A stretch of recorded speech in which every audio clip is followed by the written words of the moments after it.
बानी पीटीआई और जनरल फैज हमीद हिस्सादार थे। बानी को इक़्तिदार में लाने का मरकजी किरदार भी जनरल फैज है। वज़ीर दिफा ख्वाजा आसिफ के पीटीआई पर ताक कर वार। कहते हैं दोनों के दरमियान 5 से 6 साल तक ये पार्टनरशिप 2018 से पहले की है, जो 9 मई और उसके बाद भी चलती रही। सोशल मीडिया पर जो कुछ दिखाया जाता है वो सब सच नहीं है। बानी के मिलिट्री ट्रायल से मुतालिक फैसला कानून करेगा।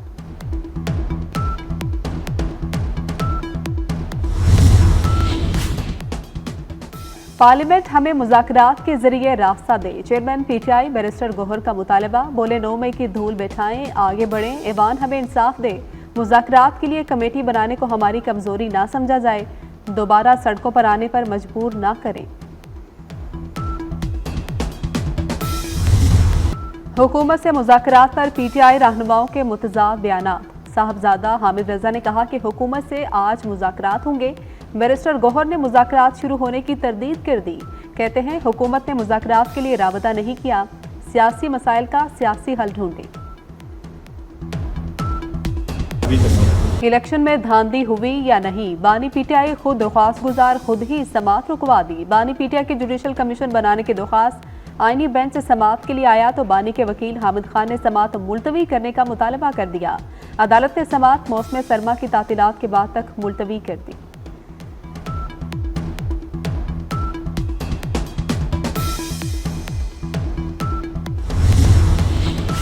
पीटीआई के खिलाफ तौहीन अदालत केस सेक्रेटरी दाखिला ने जवाब इस्लामाबाद हाई कोर्ट में जमा करा दिया। पीटीआई ने एहतजाज के कानून के मुताबिक कोई दरख्वास्त नहीं दी। पीटीआई ने पेशकश मुस्तरद करके डी चौक की तरफ पेशकदमी जारी रखी। सेक्रेटरी दाखिला के मुताबिक बतौर सिविल सर्वेंट अदालत की तौहीन का सोच भी नहीं सकता।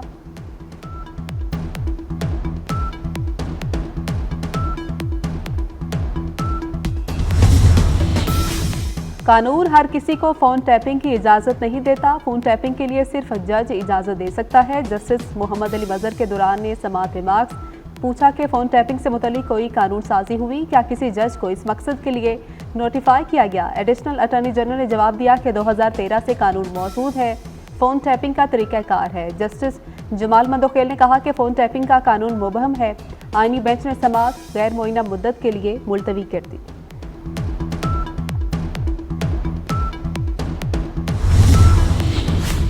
वज़ीर आला पंजाब मरियम नवाज का शंघाई में इंडस्ट्रियल जोन का दौरा। होंगचियाओ इंपोर्ट एग्जीबिशन का मुआयना किया। मरियम नवाज का नुमाइश में पाकिस्तानी पवेलियन का भी दौरा। वज़ीर आला पंजाब चाइना म्यूजियम भी गई। चीन और इनकलाब की बसरी तारीख को सराहा। मरियम नवाज की कम्युनिस्ट पार्टी की शंघाई कमेटी के डिप्टी सेक्रेटरी से मुलाकात। मईशत और टेक्नोलॉजी में तामुन बढ़ाने पर गुफ्तगू।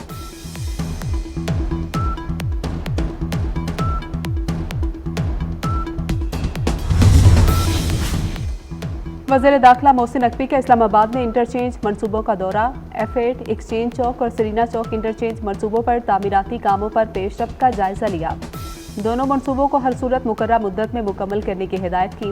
मोहसिन नकवी की साइट्स पर काम करने वाले वर्कर से भी मुलाकात। कहते हैं कि F8 एक्सचेंज चौक इंटरचेंज में शामिल अंडरपास को 25 दिसंबर को ट्रैफिक के लिए खोल दिया जाएगा।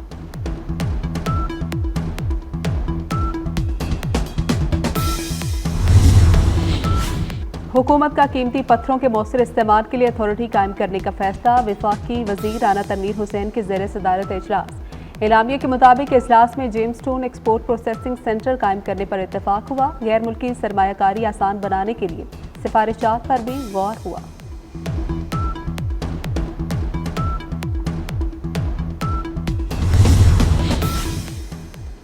एशियाई तरक्याती बैंक ने पाकिस्तान के लिए $33 करोड़ कर्ज की मंजूरी दे दी। रकम बेनज़ीर इनकम सपोर्ट प्रोग्राम पर खर्च की जाएगी। एडीबी के मुताबिक रकम से गुर्बत के खात्मे में मदद मिलेगी।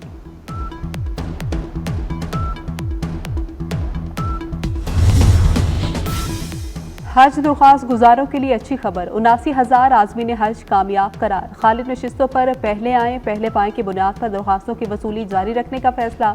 वजारत मजहबी उमूर के मुताबिक हज कोटा मुकम्मल होते ही दरख्वास्तों की वसूली रोक दी जाएगी। सरकारी स्कीम के तहत आज़मीन हज का कोटा 89,000 है।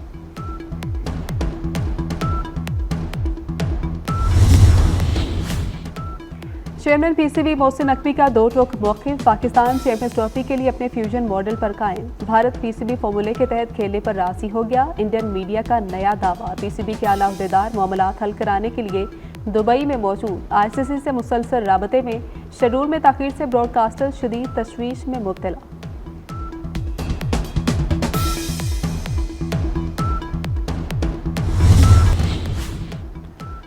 शाम में अबूरी हुकूमत ने काम शुरू कर दिया। सरमायाकारों को फ्री मार्केट मॉडल अपनाने की दावत। निगरान वज़ीर आज़म मोहम्मद अल बशीर की अबूरी हुकूमत के अरकान से मुलाकात। आवाम की मुश्किलात कम करने की हिदायत। सेंट्रल बैंक ने भी मुलाजमीन को काम पर बुला लिया। इसराइल के शाम में 310 मुकामात पर हमले। शामी फौज की 80% तनसीबात तबाह हो गई। ईरान की मदद से हिजबुल्लाह को हथियार फ्राहम किए तो जबरदस्त जवाब देंगे। इसराइली वज़ीर आज़म नेतन्याहू की नई शामी हुकूमत को धमकी। गजा में भी मुसलमानों पर इसराइली मुजालिम थम न सके।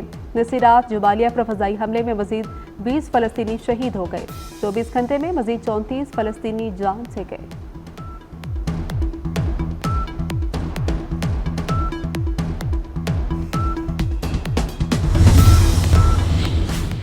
एबटाबाद में जायदाद के तनाज़े पर 2 भाई कत्ल। वारदात के बाद मुलजिम फरार हो गया। इस्लामाबाद में तल्ख कलामी पर निजी सोसाइटी के गार्ड ने शहरी को कुल्हाड़ी के वार से कत्ल कर दिया।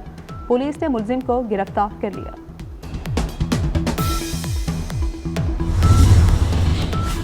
ट्रेन हवाई जहाज से भी तेज चलेगी। चीन में जदीद तरीन ट्रेन पर काम शुरू। फास्ट स्पीड ट्रेन 621 मील फी घंटा की रफ्तार से मुसाफिरों को मंजिल तक पहुंचाएगी।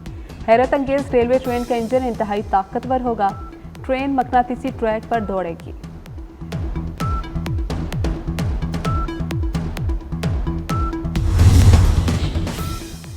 Haris Rauf ICC player of the month करार। हारिस रऊफ को नवंबर के लिए प्लेयर ऑफ द मंथ का अवार्ड दिया गया। कौमी फास्ट बॉलर के साथ जसप्रीत बुमराह और मार्को जॉनसन की नामजदगी भी हुई थी। यूएफा फुटबॉल चैंपियंस लीग में दिलचस्प और सनसनीखेज मुकाबले। रियल मैड्रिड और अटलांटा के दरमियान सनसनीखेज मैच। रियल मैड्रिड ने 2 के मुकाबले में 3 गोल से मैच जीत लिया। पॉइंट्स टेबल पर अटलांटा की 9वीं और रियल मैड्रिड की 18वीं पोजीशन।